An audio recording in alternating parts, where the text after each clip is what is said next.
Écoutez, pour vous dire en tout cas que c'est un plaisir d'être avec vous encore pour ce ciné-club. Ciné-club qui aujourd'hui va s'intéresser à un sujet qui pourrait paraître anecdotique, au moins au cinéma, hein. Après, c'est un vrai sujet pour notre communauté plus largement.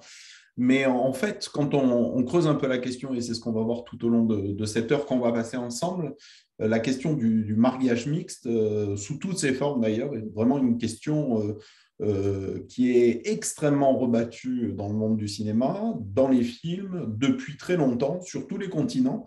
Donc, c'est un sujet assez majeur et je vais essayer aujourd'hui d'illustrer avec vous. Je m'appelle Xavier Nataf, je suis chroniqueur de radio pour parler de cinéma en général et de bande dessinée aussi.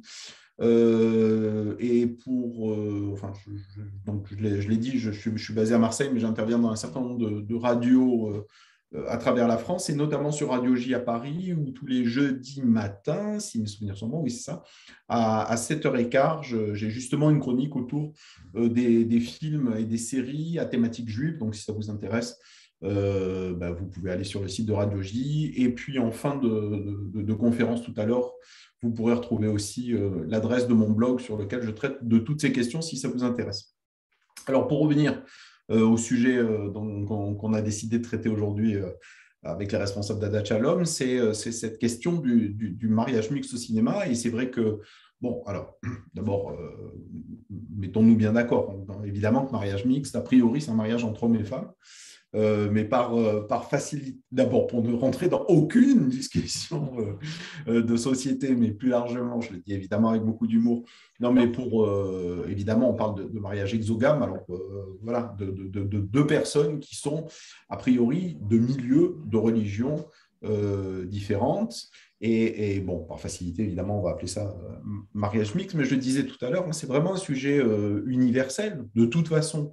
C'est un vrai sujet qui est traité au théâtre, qui est traité dans la littérature et qui est traité au cinéma, bien entendu, et depuis toujours. C'est-à-dire la question à l'intérieur d'une même famille, deux personnages qui se rencontrent et qui veulent se marier, puisque c'est quand même de ça dont on parle, ou en tout cas être ensemble. C'est la question de Roméo et Juliette, c'est la question de West Side Story, c'est la question de… Donc vraiment, c'est une question, encore une fois, qu'on retrouve très régulièrement dans le cinéma, pour ne parler que de ça.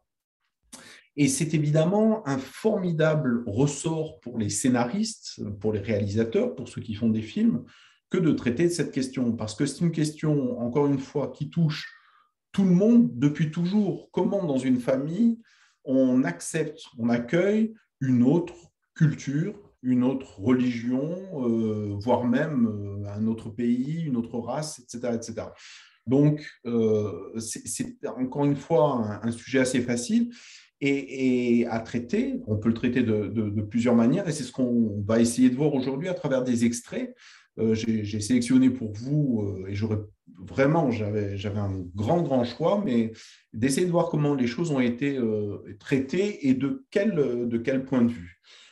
Pour terminer peut-être cette introduction rapide, si vous voulez, la question de toute religion, puisque bon, on va se concentrer sur la question de mariage mixte entre un personnage juif et un personnage qui n'est pas aujourd'hui, puisque c'est ça quand même le sujet que je vais traiter aujourd'hui, mais au fond, ça raconte comment une religion se protège a priori, c'est-à-dire en interdisant ou en tout cas en n'acceptant pas facilement le mariage avec une autre religion.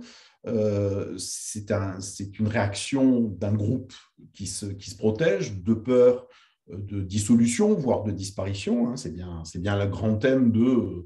Au fond, si tous les juifs se mariaient avec des non-juifs, alors il n'y aurait plus de judaïsme. C'est la grande question et donc la grande interdiction.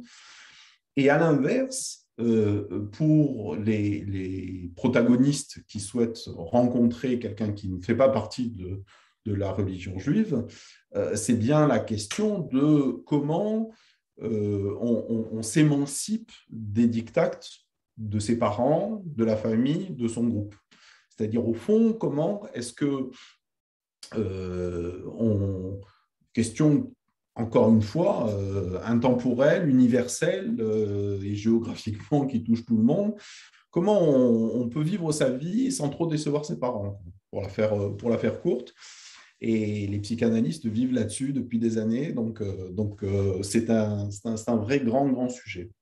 Il y a sur cette question-là du mariage mixte, une question de conflit, de fidélité, et en même temps d'émancipation. C'est le grand sujet, du coup, de tous ces films sur la question du mariage mixte. Alors, je vais vous proposer un certain nombre d'extraits. Les deux premiers films que je vais vous passer, pas de panique, hein, à la fin de mon intervention, je vous remettrai, comme je le fais à chaque fois, la liste des films dont j'ai parlé et dont j'ai passé des extraits. Comme ça, vous pourrez, si vous voulez, les retrouver dans le chat.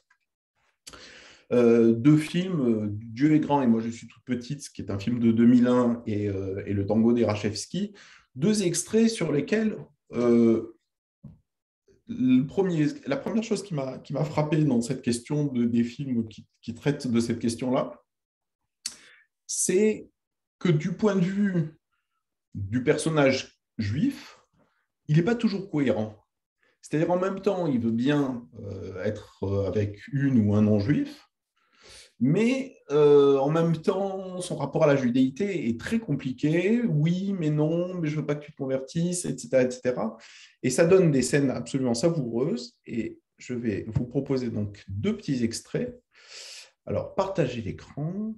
Attendez, hein, je me lance dans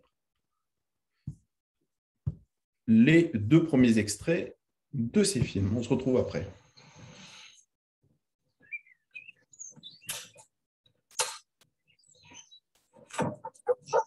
Pardon.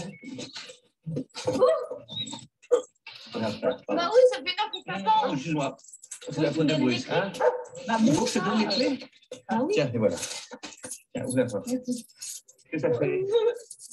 J'ai fait 10 pages en Vogue. C'est pas vrai, moi aussi. Ah bon? On va aussi les soirs. Non, on va rester à la maison, j'ai acheté un dîner incroyable. Oh non. Blini, Starama, Oh je t'en supplie, non. je suis crevé. Je suis épuisé. D'accord. J'ai sauvé 10 000 chiens et chats d'une mort monstrueuse aujourd'hui. Hop.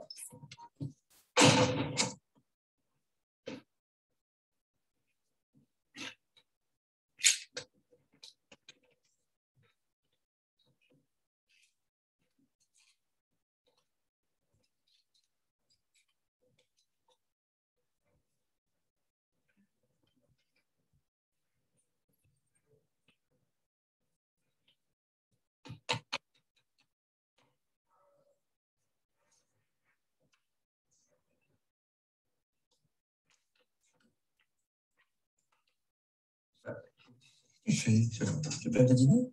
Si. C'est quoi? Non, mais j'ai une surprise avant. C'est quoi?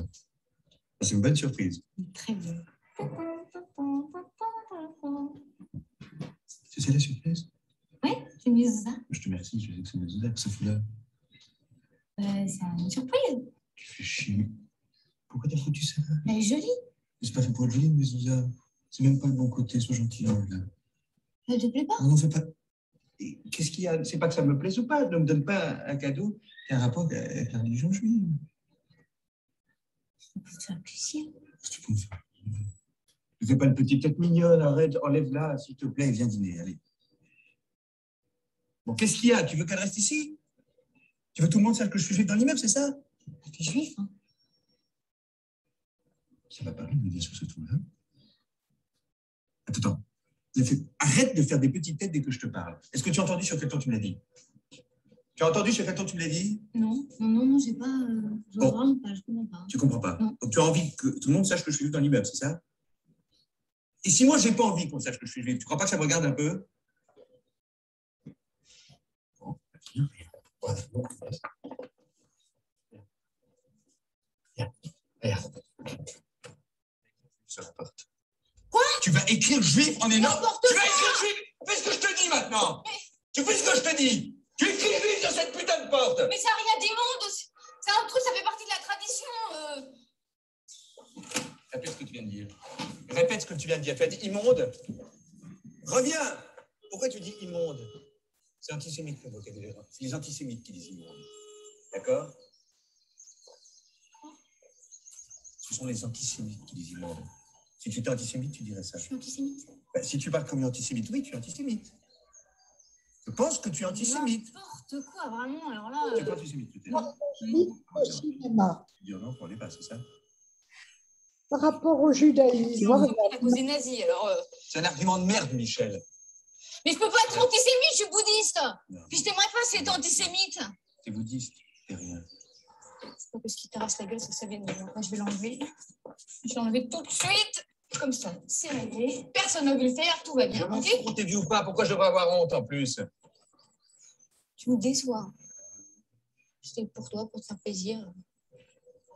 Pour tes bonheurs, bah, moi je m'en fous, de toute façon, je m'inquiète. On n'a rien à foutre, mais alors. Un catin, c'est quoi? Je m'en tamponne, mais alors. C'est le petit morceau de tissu qui est dans la niche de brousse? Ben, si tu t'occupes de la mezouza comme tu t'es occupé de la cata... Michel.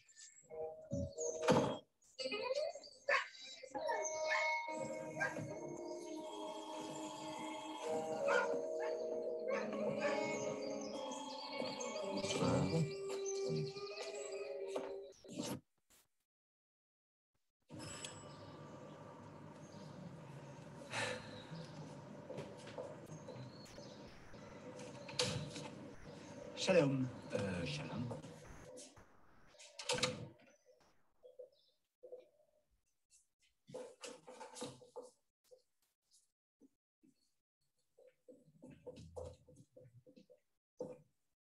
Xavier, juste pour te signaler que l'image est bloquée depuis un bon bout de temps. Ah bon? Oui. Mince. Mais alors, elle est bloquée sur quoi? Attends. Elle est bloquée sur une des premières scènes du premier extrait. Mais Et on entend. apparemment, c'est chez tout le monde. Là, ça marche? Là, ça repart, oui. Rabbi, Ok. Rabbi, monsieur est là pour vous. Pour moi? Oui, monsieur veut des renseignements sur la conversion. La conversion à quoi? Au judaïsme, je suppose. Judaïsme? Vous faites d'autres religions? Excusez-moi, je suis distrait. J'ai cru que vous étiez juif, alors je comprenais pas bien. Merci. Vous voulez vous convertir? Enfin, je voudrais des renseignements sur la conversion. Pourquoi? C'est une bonne question. Vous appréciez peut-être une jeune femme qui se trouve être juive? C'est pas une raison suffisante? Normalement, non. Qu'est-ce que vous entendez par normalement? Je vais être franc avec vous. Pour moi, c'est suffisant, mais pour aucun autre rabbin. C'est plus fort que l'amour. Le divorce. Si jamais vous divorcez, vous restez juif? Je ne compte pas divorcer. Personne ne compte divorcer, seulement les gens divorcent. Moi, je suis divorcé. Vous pouvez faire ça? Bon, le divorce dans la religion juive n'est pas... Alors vous aussi, si vous divorcez, vous restez juif? Vous êtes resté juif? D'abord, je dois vous prévenir, si je vous convertis, c'est pas valable. Pas valable pour qui? Pour le consistoire. Je fais partie de ce qu'on appelle le judaïsme libéral. Et nous ne sommes pas reconnus par le consistoire. C'est ce qui correspond à l'Église, mais pour les Juifs. Pour eux, si je vous convertis, c'est pas valable. Pour Dina Rachevsky, ce serait valable? Elle a un rapport avec Rosa Rachevsky? C'est sa petite fille? Oh. Pour elle, ce serait valable? Bah, je présume que oui.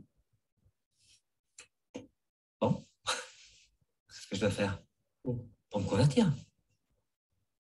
Excusez-moi, mais mademoiselle Nina Rachevsky, il me semble que sa mère ne soit pas juive. Et alors? Mademoiselle Nina Rachevsky n'est pas, religieusement parlant, elle n'est pas juive. C'est grave? Non, non, c'est juste que si vous vous convertissez, vous seriez plus juif qu'elle.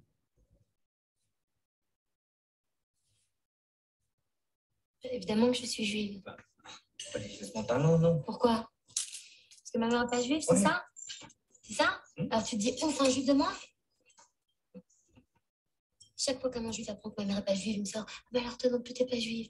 Sans penser que ça pourrait me faire mal.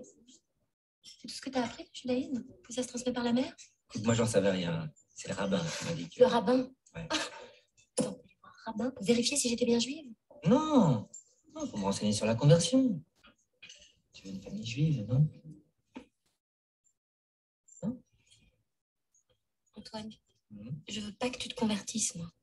Je veux rencontrer quelqu'un qui a été élevé dans le judaïsme. Ah, alors, moi, je pourrais jamais être un bon juif. Mais si. Non. Non, pas comme je le voudrais. Un juif de moi, hein?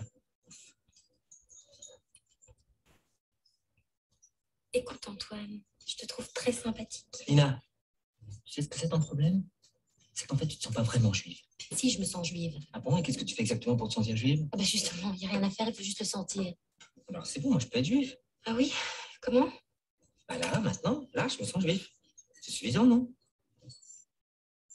Tu te fous de ma gueule? Écoute, toi, il suffirait que tu te sentes juive pour être juive. Hein? Et moi, je devrais être élevée dans le judaïsme, étudier le Talmud, porter un petit chapeau, avoir des bagues. Je t'ai dit que je voulais pas d'un religieux. Je devrais être élevée dans le judaïsme, mais je devrais pas être religieux.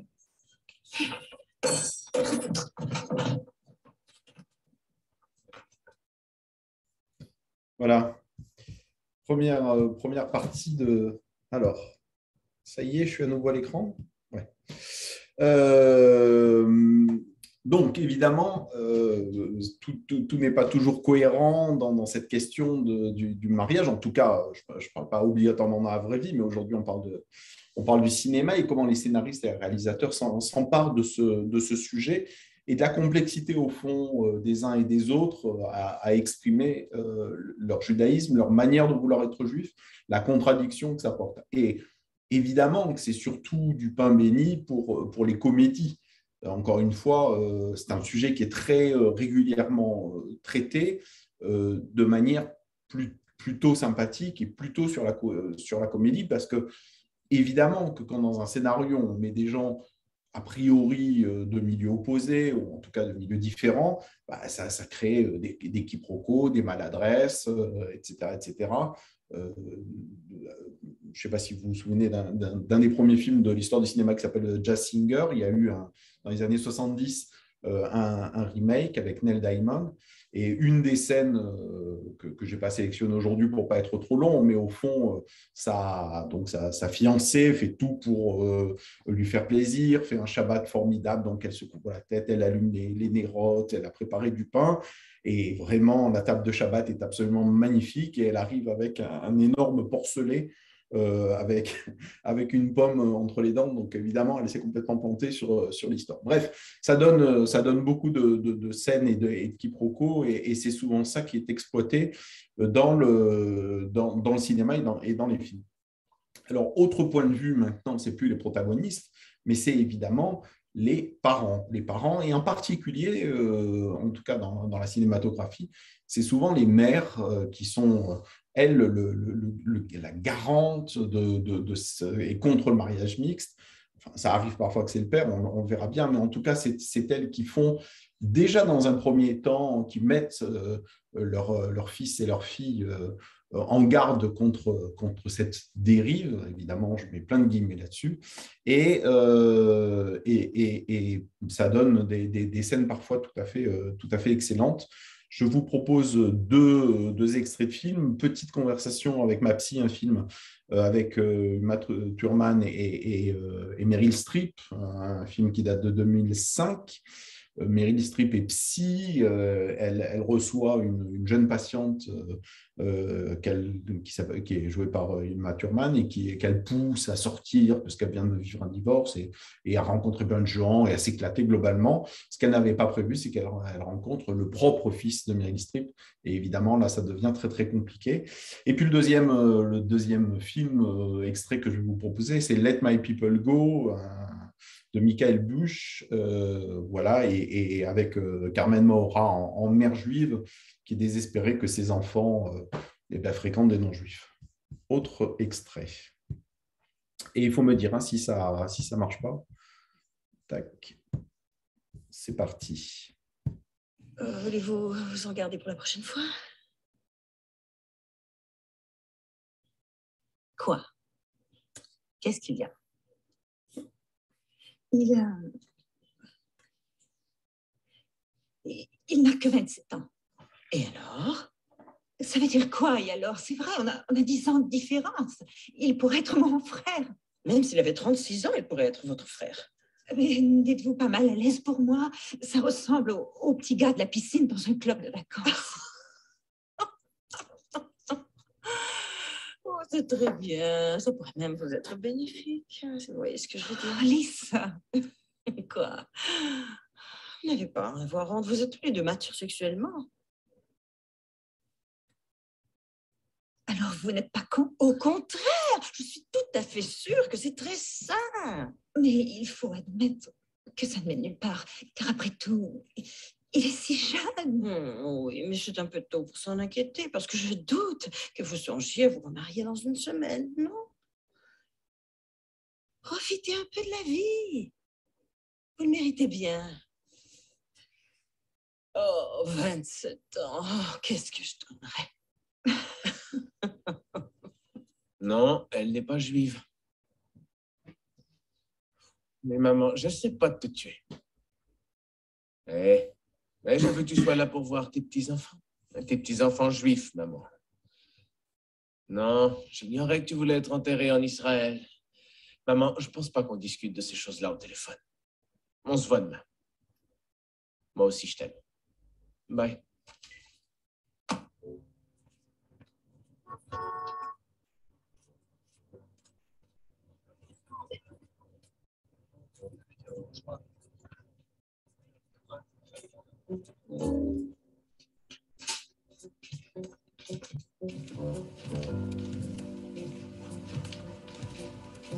Salut, Dave. Salut. Où est maman? Je t'ai dit de raccrocher, Dina! Dina! Salut.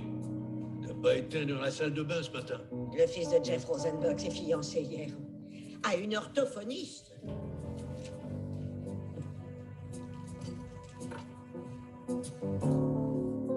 Salut, fiston. Salut, papa.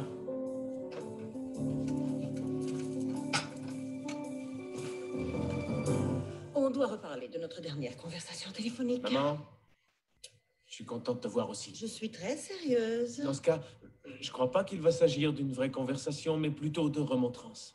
Très bien, on va faire en sorte qu'il s'agisse d'un échange. En attendant, tu peux aider ta sœur à mettre le couvert? D'accord.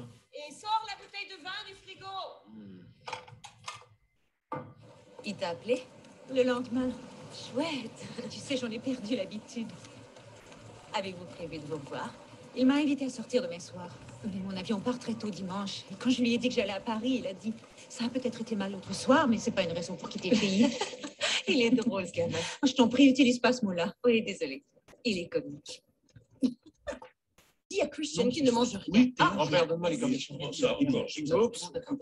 Ça suffit. J'adore les cornichons. Mais qu'est-ce que tu fais? Il prend le scotch. Maman, j'ai J'ai fait... Très bien. Quoi?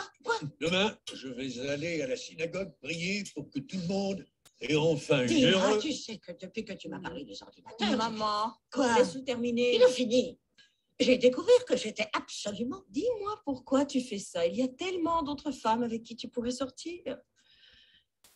Je t'ai encouragé à expérimenter toutes sortes d'avenues différentes, mais jamais sur ce plan-là. Alors dis-moi pourquoi tu fais ça. Ça veut dire quoi, faire ça? Faire quoi? Encourir la colère de Dieu? Pourquoi est-ce que tu cours après les ennuis? Maman, je ne vais pas me marier. Je veux simplement connaître autre chose, c'est tout. Tu agis comme si on était dans le ghetto de Varsovie. C'est le Upper West Side, et on est très nombreux ici. Est-ce que tu penses toujours épouser une fille? Oui, c'est sûr. Ça va? J'arrive pas à comprendre pourquoi tu t'entêtes dans ça. Crois-moi, tu risques vraiment de te faire du mal, au pire, de lui en faire. Tu ne tiens donc pas à ta culture et à ton histoire? Mais j'ai pas à les abandonner, maman. Mais si tu es assez brillant pour savoir que c'est une bonne idée d'épouser quelqu'un qui est de ton milieu, et ça l'est, toutes les études le démontrent, en tout cas pour ce qui est du taux de divorce, tu devrais t'apercevoir que ça n'a aucun sens de t'engager sur une route qui ne mène nulle part, sauf à une catastrophe. De la manipulation. Alors, voilà, évidemment, les mères montent au créneau, évidemment, parfois de façon totalement disproportionnée. On vient de le voir. Je le disais tout à l'heure, évidemment, le ressort, c'est de pouvoir jouer, encore une fois, sur les affrontements, sur les différences d'un point de vue du scénario, et de mettre en évidence, en image, non seulement des mondes qui viennent et qui sont totalement différents, voire des préjugés qui existent. Alors, je vais illustrer ça par deux extraits. Le premier, c'est un film qui s'appelle Marcy X, et qui est un film de 2003, et qui raconte l'histoire, un film américain qui raconte l'histoire d'une Jewish princesse, une jeune héritière blonde qui ne vit que dans les beaux quartiers de New York, et qui tombe amoureux, et c'est réciproque, mais on est au début du film, donc pour l'instant, ils ne s'aiment pas beaucoup, d'un rappeur noir. Et pour une histoire de circonstances, elle doit aller le convaincre de renoncer à des déclarations qu'il a faites et qui sont à la télévision et qui risquent de mettre en danger l'entreprise de son père. Et donc, elle va le voir au moment où il est en train de faire un concert. Et donc, là, ils se découvrent, ils s'apprécient peu, et ils viennent surtout, c'est ce que nous montre le film, d'univers totalement différents. Et le public, qui est le public noir là, de l'Apollo, donc qui vient voir ce rappeur en noir, évidemment, il est très hostile à tout ce que représente cette juive friquée et bourgeoise qui est l'héroïne. Et puis le deuxième extrait que j'ai voulu montrer, parce que je ne peux pas m'en passer, c'est évidemment le chef-d'œuvre de Woody Allen, Annie Hall, et sur la question d'un repas familial, premier repas entre Woody Allen, qui s'appelle Alvy Singer dans le film, et Annie Hall, jouée par Diane Keaton. Elle l'emmène manger dans sa famille, et c'est des WASP, c'est-à-dire c'est des bons protestants bien blancs qui ont quand même un certain préjugé sur les Juifs, à commencer par la grand-mère, mais vous allez découvrir ça dans l'extrait immédiatement.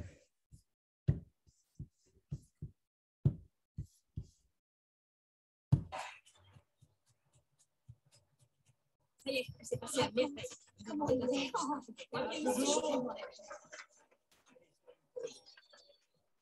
La fièvre monte. C'est l'effervescence. Et je ne sais pas si vous avez remarqué, mais c'est marrant le nombre de gens qui aimeraient que le docteur ferme son cabinet. Des gens comme le sénateur Spinkel, ou bien les journalistes. Et maintenant Ben Feld. Devinez qui on a dans la salle ce soir.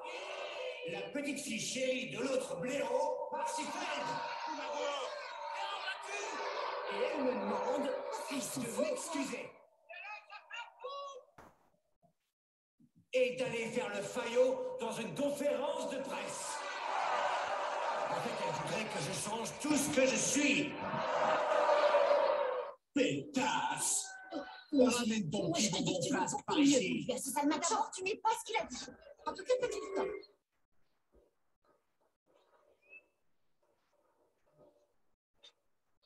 Et pour ton petit chien, je suis pas un petit chien, je suis un vrai tigre, ma belle. Je suis un tigre, je suis un vrai mec. Ici, t'es sur mon territoire, sister, alors retourne dans ton monde et casse-toi du mien. Ici, t'es à Harlem, dégage tes fesses de mon ghetto. Tu vois, ces gens-là, ils te sentent pas. Et tu sais pourquoi? Parce que t'es pas sincère. Que de la façade, t'es tellement bidon qu'on voit tes fringues. Et comment ça? Je suis pas vrai. Authentique, qui parle avec son âme. Montrer qui on est à l'intérieur. Toi, t'es tout le contraire. Fais-la, cette bouche.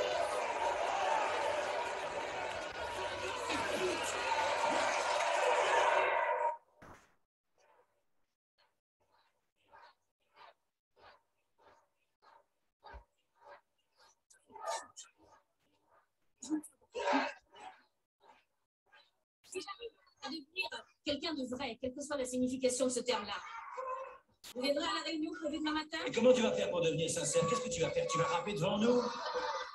Vous m'imaginez en train de rapper? Eh ben, pas de rap, pas de réunion. Au revoir. Allez, barre-toi. Mettons que je le fasse, votre rap. Vous me donnez votre parole? Sur la tête de ta mère que je viens. Par contre, je vais demander qu'on me balance un bon rôle. Tiens ça. On me balance un groove? Ah, c'est pas possible de faire du rap si t'as pas un bon groove.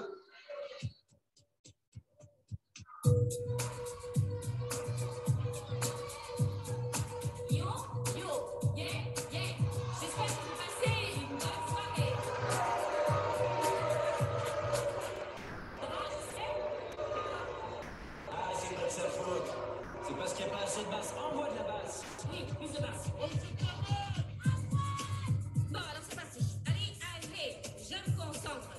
montrer ce que j'ai dans le ventre. Alvi, tu as été super, c'est vrai. Tu sais, tu as vraiment eu... Les étudiants, c'est le chic. public rêvé. Ouais. Tu veux que je te dise un truc? Je commence même à piger tes allusions. Allons bon. Oh, merci. C'est à minuit, on va chercher le public. Vous voulez bien me signer un autographe? Bien sûr, c'est Oh, bien tu vas que pas vous voulez. savoir ce qui me tarde d'être à la maison. Pour toi, ça va être sympa de faire la connaissance de mère et père. Oui, ça, ils vont me détester au premier regard. Oh. Merci. Non. Merci. Non, je crois rien. Oh, vous Non, étiez je suis sûre qu'ils formidable. ne détesteront pas du tout, au contraire. Ah bon? Et puis c'est Pâques, alors on va avoir un bon dîner, on sera tous ensemble, on va se régaler. Tu verras, tu leur plairas.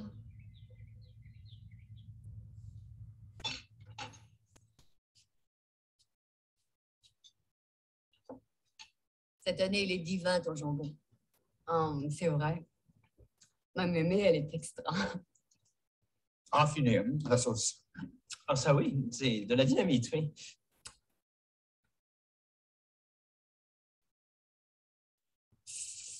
Vous savez ce qu'on a fait, nous les femmes? On est allé au truc du troc. J'ai déniché de jolis sous-verts. Quand on est payé.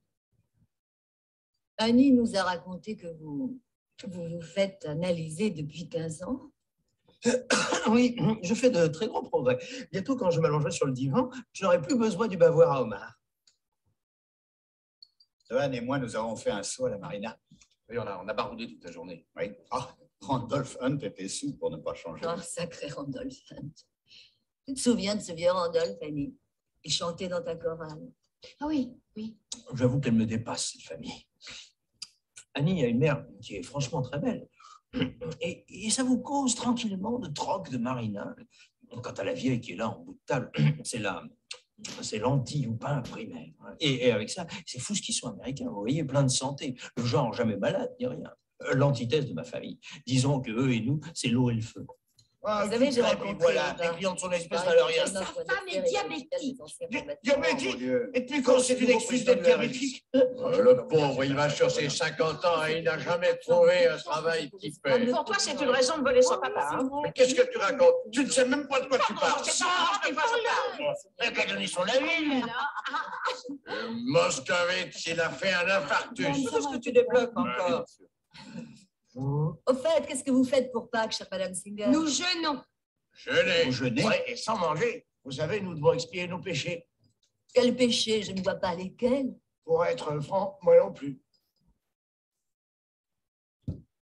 Voilà, Woody Allen. Ah, attendez, j'ai Je me suis fait un sang d'encre. Viens, entre. Excusez-moi. Le rat.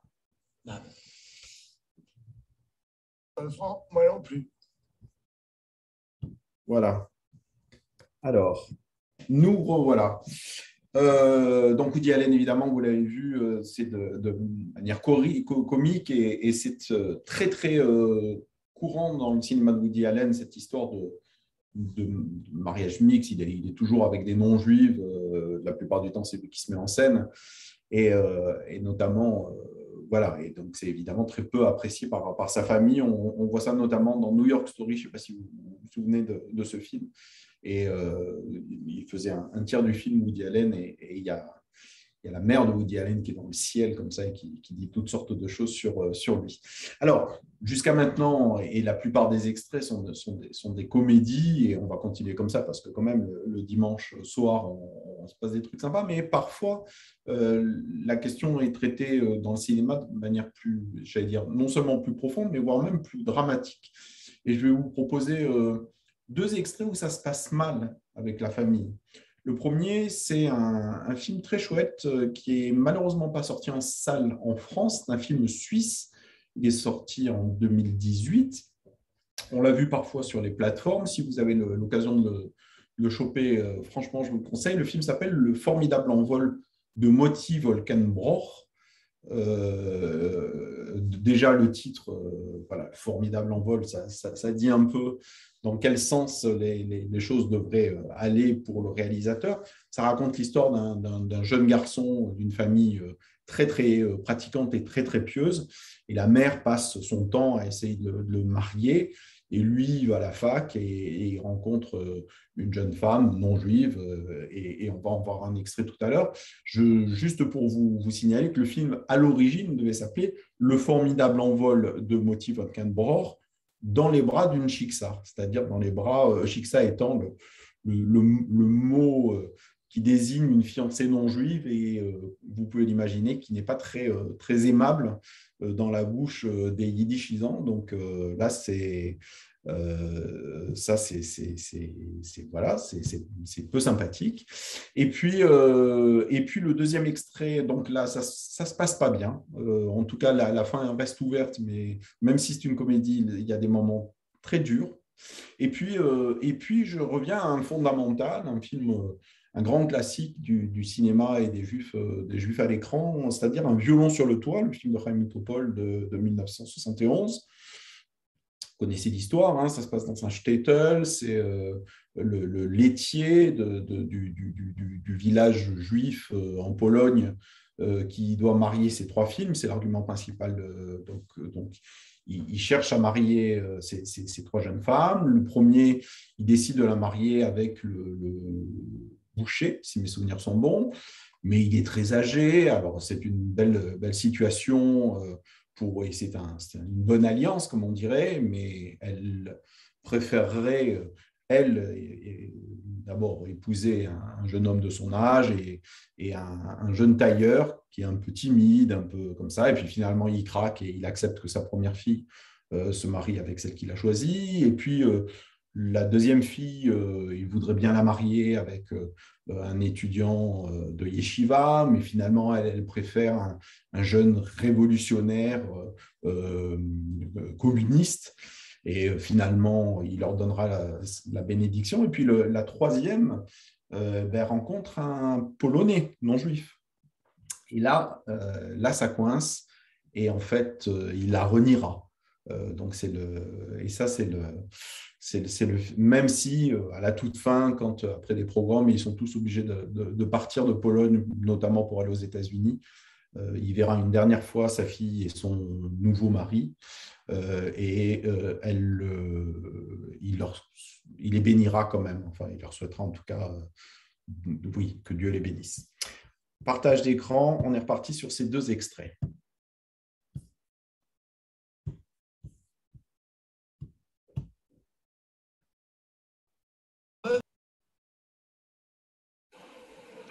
Ton père arrive. Ravalais, laisse-moi lui parler, laisse-moi lui dire pour nous. Non, Fietka, ce serait la pire des choses, crois-moi sur parole. Mais je peux essayer. Non. Je lui dirai. Je te le promets.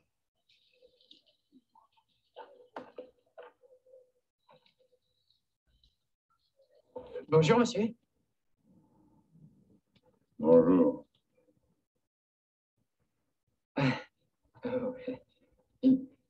Il fait froid aujourd'hui.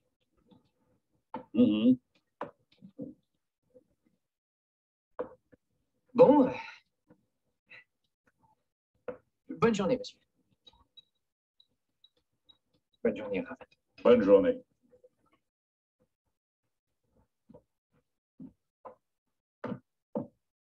De quoi est-ce que vous parlez, tous les deux? De rien, on parlait, c'est tout. Hein? Bon.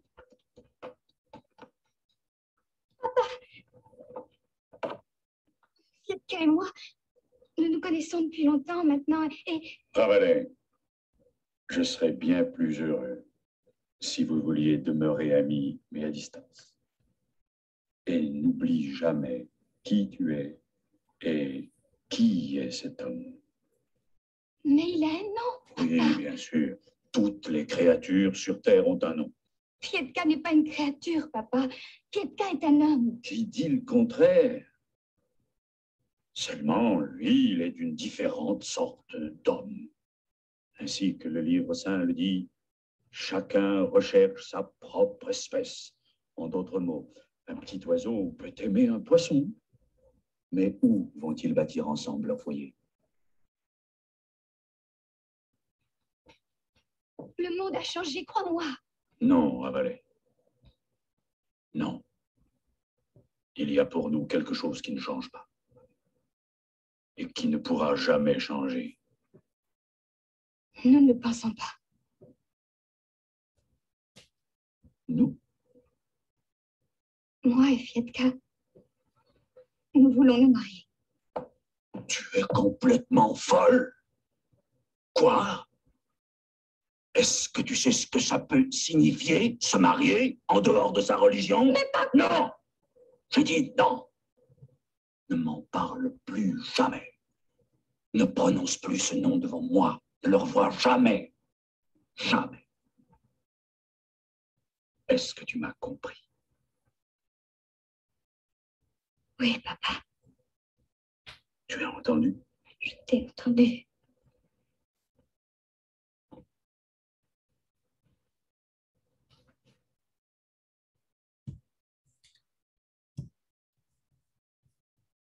Voilà. Alors.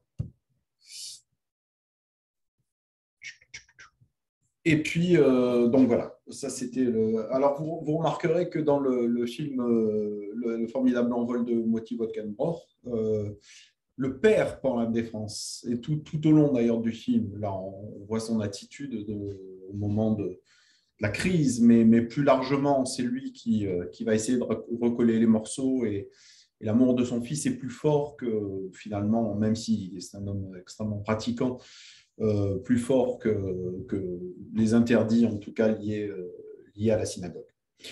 Pour terminer la dernière partie des extraits, et puis après, comme ça, on pourra dialoguer ensemble, je pourrais répondre à vos questions s'il y en a. Bon, alors ça y est, ils s'aiment, c'est compliqué, la famille ne veut pas, la famille veut. Bon, quand les familles finalement se font à cette idée, acceptent plus ou moins bien l'histoire, ça donne parfois des choses où elles essayent de s'adapter, de se convaincre. Et là aussi, le cinéma jouit énormément de ça et nous propose toutes sortes de situations complètement comiques où ils essayent de convaincre ou de se convaincre. 2 extraits, 3 pour être précis, 2 films. Le premier, c'est Une mauvaise foi, un très bon et très agréable film de Roche Dizem, avec Cécile de France et Roche Dizem, un film de 2006. Donc, il est arabe, elle est juive, musulman, juif, tout va bien, ils vivent ensemble. Mais un jour, ils attendent un enfant et là, ça se complique. Et donc, les 2 familles essayent, apprennent la nouvelle et essayent chacun de se positionner. Et je vous ai sélectionné 2 extraits l'un à la suite de l'autre. Un dans la famille donc, de Cécile de France, qui est la famille juive, assez assimilée, mais quand même. Et puis dans la famille de Roche Dizem. Ça, c'est la première série d'extraits. Et puis, je vais enchaîner avec un autre film, terminé, genre, ça fait un peu œcuménique, justement. Un bon film de Noël, Le Pacte de Noël, ça s'appelle, un film de 2012, de ces comédies romantiques qu'on aime bien voir en fin d'année. Et justement, au moment de Noël et Hanouka, et comment ça se passe dans ces deux familles, autour de ces 2 fêtes. Et là aussi, sur l'opposition entre les 2 manières de traiter ça et d'accueillir l'autre de façon générale.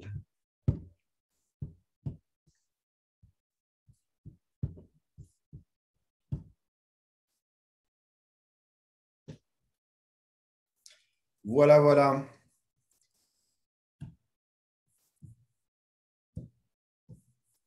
Voilà pour les extraits et voilà ce qu'on pouvait en tout cas dire à grands traits de cette question des films qui traitent du mariage mixte au cinéma. Encore une fois, hein, j'aurais pu parler d'un milliard d'autres films. Enfin, j'exagère un peu, 1 milliard, mais d'abord, il y a un film, par exemple, d'Alexandre Arcadi qui s'appelle Mariage mixte, il y a La Petite Jérusalem, il y a Les jeunes qui s'embrassent, il y a des films américains, évidemment, Next Stop, Greenwich Village. Enfin, il y a énormément de films autour de cette question-là, mais il a fallu faire un choix que je vous ai proposé aujourd'hui. Voilà.